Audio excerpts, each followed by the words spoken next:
अरे भाग्यवान, मेरे जूते कहाँ रखे हैं? मुझे बाहर जाने में देर हो रही है। तभी मालती कमरे में आती है। ये रहे आपके जूते। मैं इन्हें साफ करने के लिए ले गई थी। अरे वाह, तुम कितनी समझदार हो। मेरे बिना कुछ कहे ही सारे काम कर देती हो। तभी मालती झिझकते हुए रमेश से कहती है, सुनिए जी, आपसे एक बात कहूँ, बुरा तो नहीं मानेंगे ना? अरे नहीं नहीं, बेफिक्र होकर कहो। शादी से पहले मैं अपने मायके में नौकरी करती थी। मैं चाहती हूँ कि अब मैं फिर से नौकरी करना शुरू कर दूँ। वैसे भी सारा दिन घर में बोर हो जाती हूँ।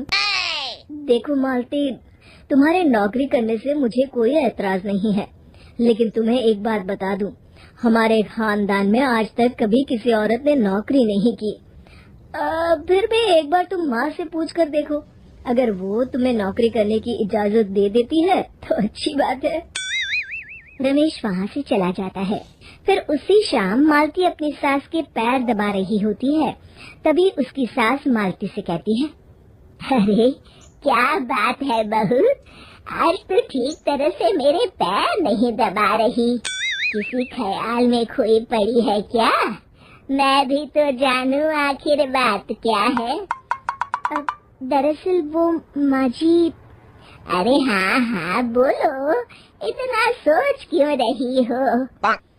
माँ जी, अगर आप बुरा न माने तो मैं नौकरी करना चाहती हूँ। घर के काम करने के बाद मेरे पास काफी वक्त बच जाता है।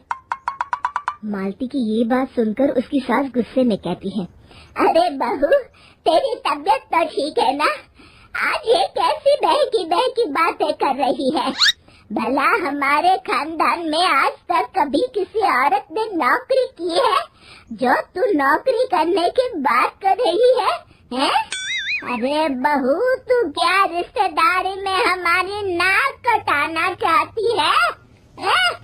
जितना जल्दी हो सके अपने दिमाग से नौकरी का भूत उतार दे। और अब जा, जल्दी से रसोई में जा, खाना बनाने का वक्त हो रहा है। मालती मन मार कर खाना पकाने के लिए रसोई घर में चली जाती है। अगले दिन। नमस्ते माँ जी, कैसी हैं आप? अरे आओ आओ दिवाकर बेटा, बैठो, मैं तुम्हारे लिए चाय मंगाती हूँ। बहू, जरा एक कप चाय तो लेती आना। फिर दिवाकर एक फाइल खोलकर मालती की सास के सामने रख देता है। ये देखिए माँ जी, ये है पिछले महीने का हिसाब और ये रहे मुनाफे के रुपए। एक बार हिसाब देख लीजिए और इन कागजों पर अपने दस्तखत कर दीजिए। अरे दिवाकर बेटा, मैंने भला आज तक कभी तेरा हिसाब देखा है जो अब देखूंगी?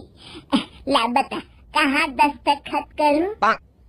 तभी मालती चाय लेकर वहाँ आ जाती है और अपनी सास को बिना कागजातों को पढ़े इस तरह लापरवाही से दस्तखत करते हुए देखकर हैरान रह जाती है। अच्छा माली, अब मैं चलता हूँ, फैक्ट्री में बहुत काम है। फिर दिवाकर वहाँ से चला जाता है।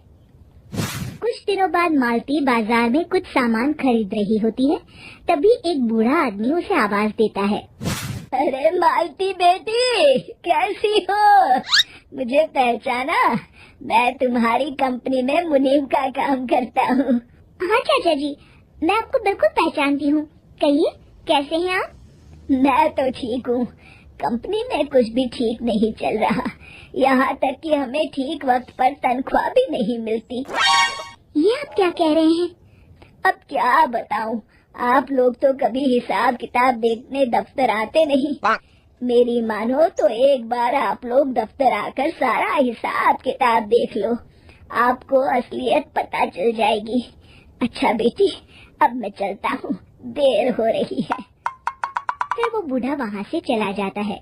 वहीं दूसरी तरफ मालती घर पहुँचकर अपनी सास को सारी बात बताती है। तभी वहाँ रमेश भी आ जाता है, लेकिन मालती की सास मालती की किसी भी बात पर विश्वास नहीं करती। तभी रमेश कहता है, अरे माँ, बिना आग के कभी धुआं नहीं उठता। जब मालती इतना कह रही है तो हमें एक बार दफ्तर चलकर देख लेना चाहिए। वैसे भी हम लोग काफी दिन से अपने दफ्तर नहीं गए हैं। इस तरह किसी एक आदमी के भरोसे काम छोड़ना